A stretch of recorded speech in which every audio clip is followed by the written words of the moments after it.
and welcome to our second day talking about the Civil War. Of course, as we learned yesterday, the Civil War lasted for almost 5 long years, beginning with that firing on Fort Sumter in 1861 and ending in 1865.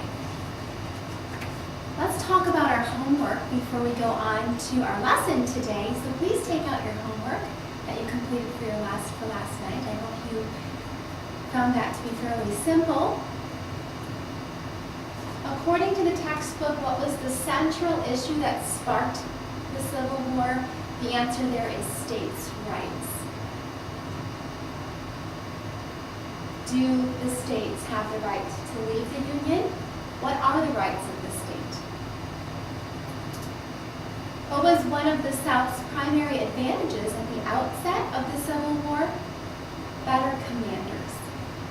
Probably the greatest thing. If you mention that they were fighting on their home territory, that's also part of it, but mainly the fact that they had better commanders. This was the most significant thing.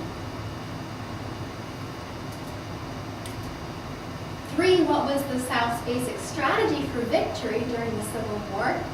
Simply to outlast the North's will to fight.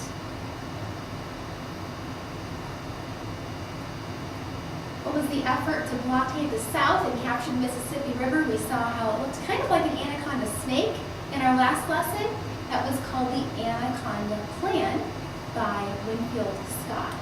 He's the one who came up with that idea, although he didn't call it that. His enemies did. Or the people who opposed it, I should say, did.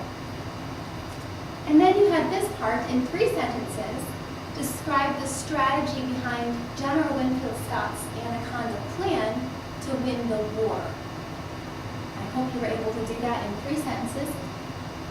At the beginning of the war, Scott proposed a blockade of southern ports to compound the Confederacy's supply problems.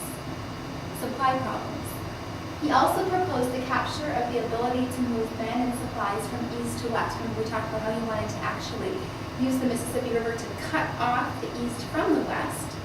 He wanted to surround the ports so that supplies would not be able to come in.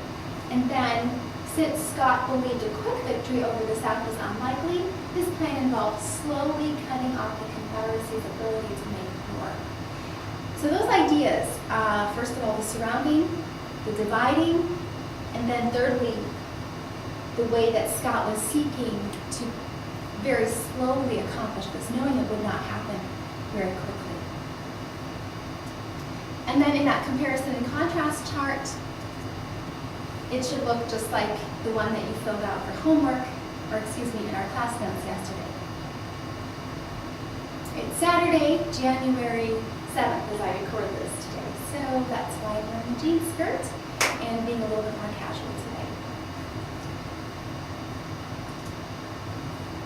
For homework tonight, you're going to be writing the terms that you started to define yesterday, and you'll be defining the battles from the first Battle of Manassas to the Battle of Antietam. So you've written the cards for yourself, now you're just going to write the information on the back of them. All right, at this time you can take your homework and pass that in. We're going to just check our light to make sure this is a good light for you so you can read the board, and then I'm going to come back and we'll start our lesson.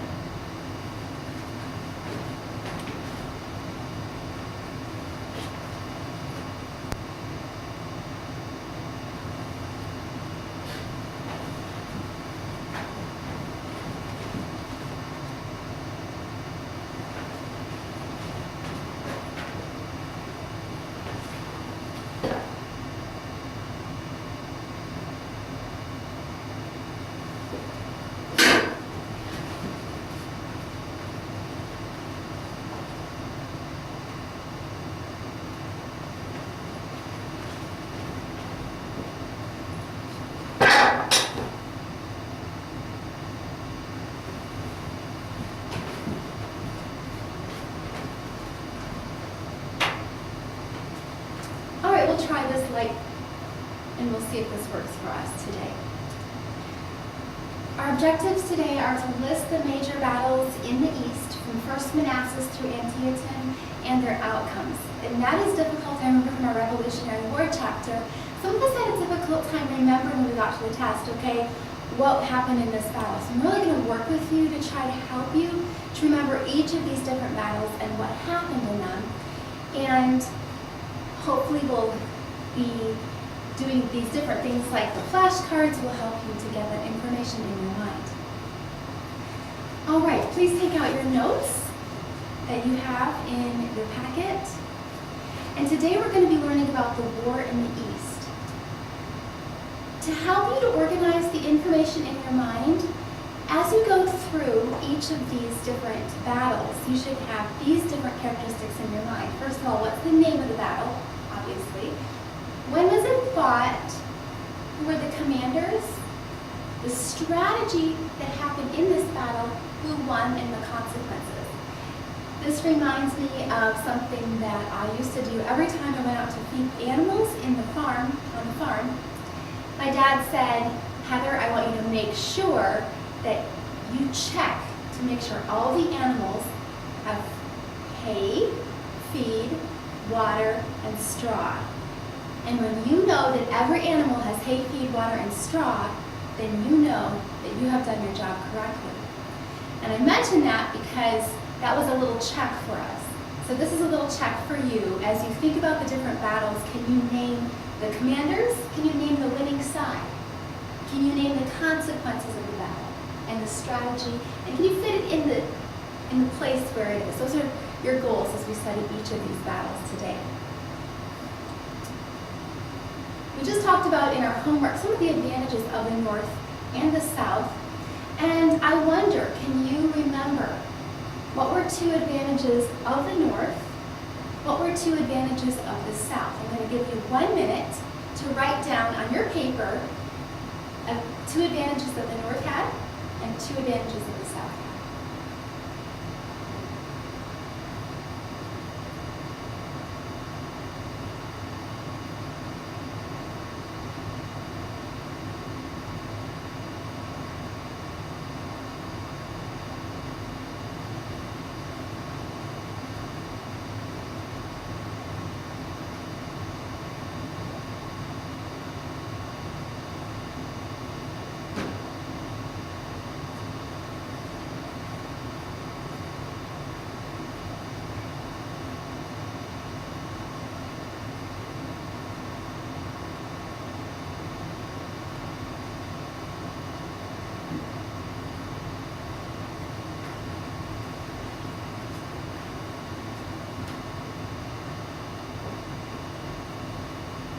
All right, it's not quite a minute, but you should have two advantages down. You can go ahead and compare with your neighbor to see that you have similar answers.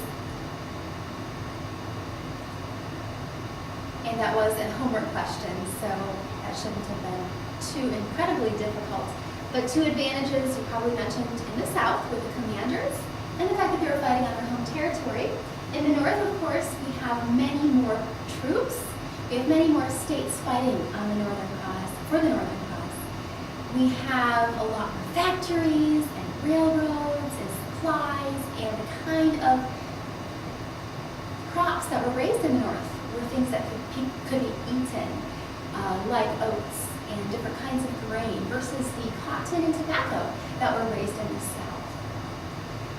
All right. Here are the leaders of the Confederacy. Most of us are familiar with President Jefferson Davis, but here's his vice president, Alexander Stephens. Looks really young in this picture. And here's the Confederate White House. Does anyone know where that White House still is standing?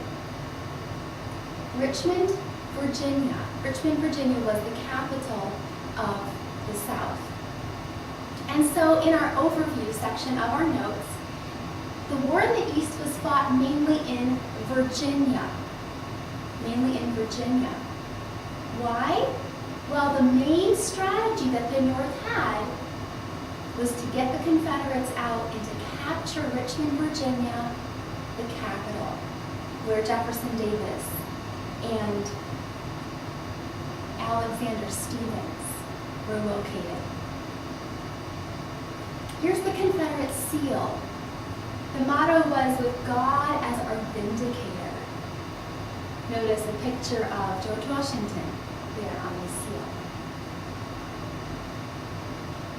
The Confederate government had actually started in Montgomery, Alabama, but then they moved over to Richmond, Virginia. So this really linked Virginia with the Confederacy.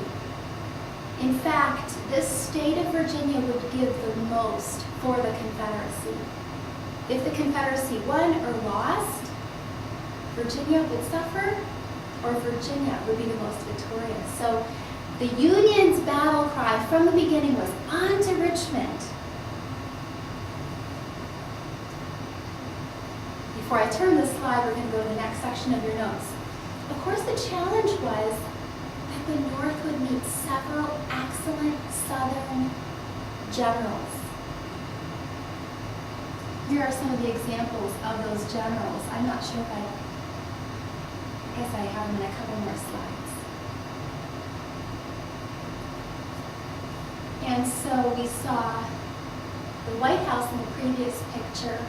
Here is the city of Richmond from the Civil War period. It's a very lovely city. Some of the same old homes are still there. In fact,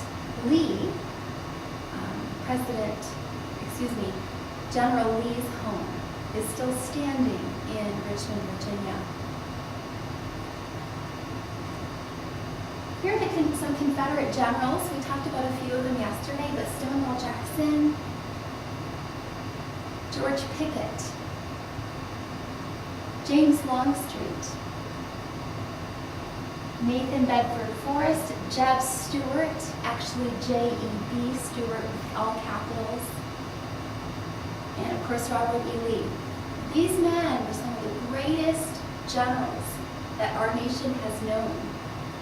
And so the North would meet several excellent Southern generals who would cause the Union Army to have a long campaign. I'm back on their notes now. A long campaign and lose many soldiers. These men knew how to fight. They knew how to strategize. And it was their strategy that the unsuccessful, by and large, generals of the Union Army were having to deal with. Here are Lincoln's generals, the less experienced in general, excuse the pun. Winfield Scott, we talked about him already. Old rough and ready, he was actually a fairly good general. He was the one who came up with the Anaconda Plan. Here's Irwin McDowell. We'll hear about him today. George McClellan, known for being rather indecisive. Ambrose Burnside, who we get the term sideburns from, because he was one of the first famous individuals to wear his beard in that way, and so he put around burn sides. Joseph Hooker, George Meade, George McClellan again, and Ulysses S. Grant. President Lincoln was searching for just the right man to lead the Union forces, and he was having a challenging time finding that one person who could rally his troops together. It's spring, 1861. Most people think that there's going to be a battle held somewhere between Virginia and Washington, D.C. that will just immediately end the conflict. When President Lincoln called for troops back in 1861, he asked that they enlist, does anybody know for how long? 3 months, just for 3 months.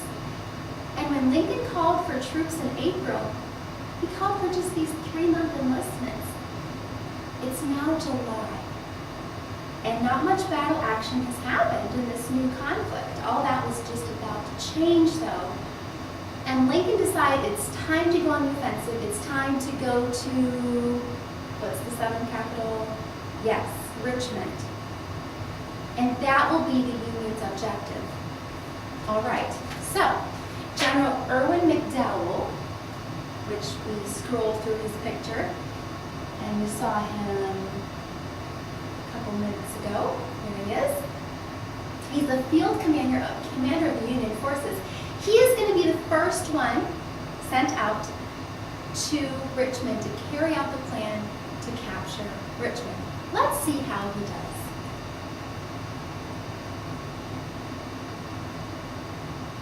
So, we have in your notes the first Manassas, or the Battle of Bull Run. First Manassas, or the Battle of Bull Run. They're used interchangeably.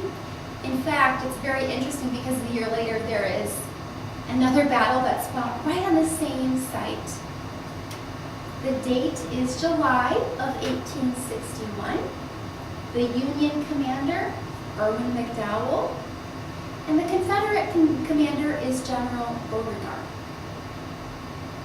What is Manassas? Well, Manassas Junction is actually a railroad intersection. It's about 25 miles southwest of Washington. We're going to study this battle here.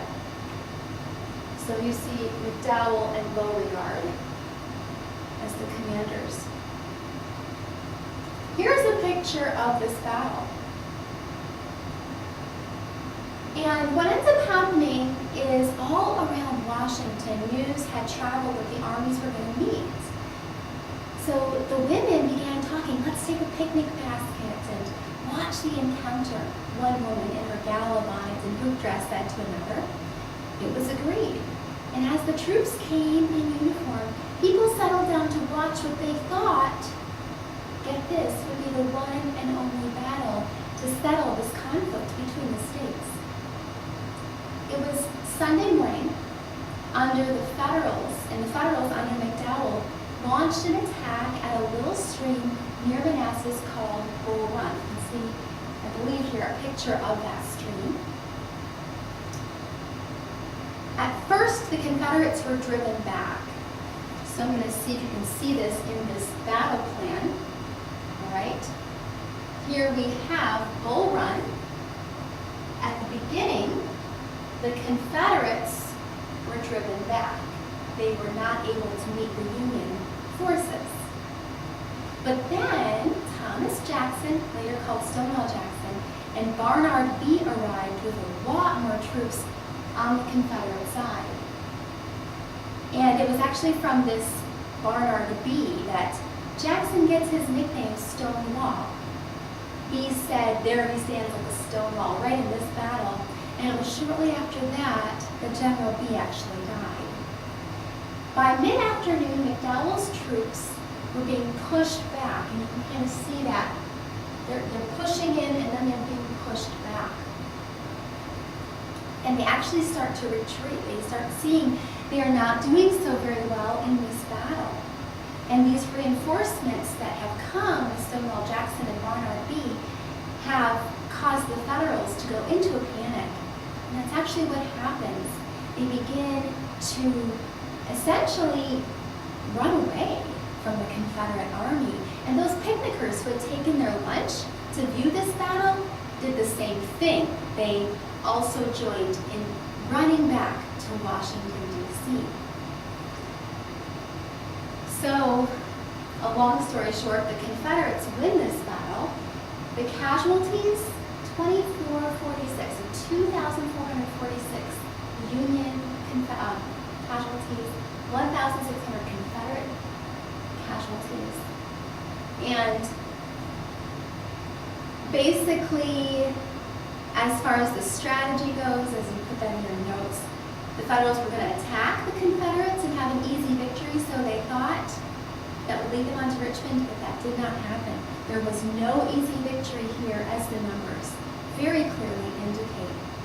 Many people died in this battle.